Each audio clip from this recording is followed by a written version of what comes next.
পটুয়াখালী জেলার বিএনপি অধ্যুষিত প্রত্যেকটি শিক্ষক নির্যাতিত হয়েছে, কারাবরণ করেছে, বেতন বন্ধ হয়েছে।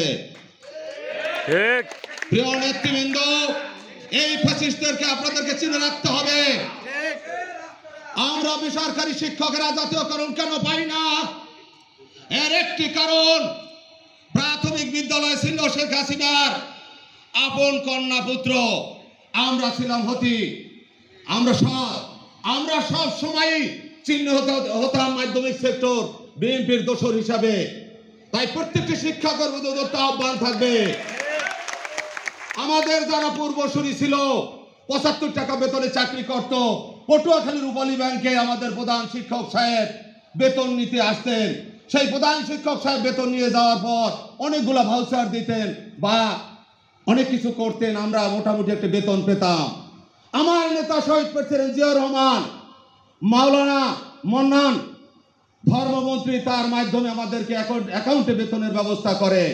আমার প্রাণপ্রিয় নেত্রী বেগম খালেদা জিয়া, আমরা রিটায়ার্ডের পর শুধু জায়নামাজ আর একটি ছাতি নিয়ে বিদায় হতাম, তিনি রিটায়ার্ডের ব্যবস্থা করেছেন, পেনশনের ব্যবস্থা করেছেন। আমাদের 25% মহার্ঘ ভাতা, উৎসব ভাতা আমরা পেয়েছি। যা পেয়েছি আমরা আমাদের নেত্রী এবং শহীদ জিয়াউর রহমানের আমলে আমরা পেয়েছি।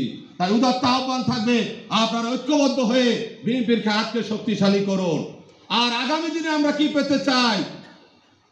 এই সেলিম ভূঁইয়া এবং জাকির হোসেন স্যারের মাধ্যমে আমাদের তরুণ নেতা তারেক রহমানের মাধ্যমে সরকার গঠন হলে আমাদের এক দফা জাতীয়করণ যাতে সেলিম ভূঁইয়া জাকির হোসেন স্যারকে পাশে নিয়ে ঘোষণা দেয়, এই উদাত্ত আহ্বান রাখছি। আর একটি দাবি না বললেই নয়,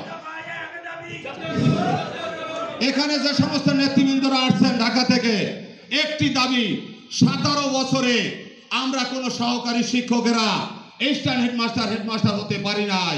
উদাত্ত আহ্বান থাকবে আপনাদের প্রতি যে একটি বার আছে সহকারী শিক্ষকেরা সরাসরি প্রধান শিক্ষক হতে পারেন না।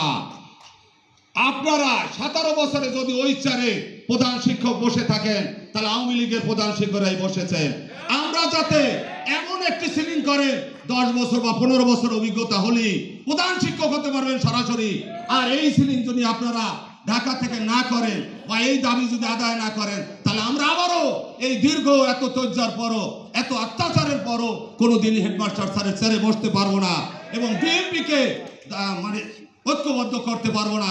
এই উদাত্ত আহ্বান জানিয়ে, সকলকে এক হওয়ার আহ্বান জানিয়ে আগামী নির্বাচনে বিএনপিকে ক্ষমতা এনে তারেক জিয়াকে প্রধানমন্ত্রী করে আমরা জাতীয়করণের ঘোষণা চাই, এই আহ্বান জানিয়ে বিদায় নিচ্ছি।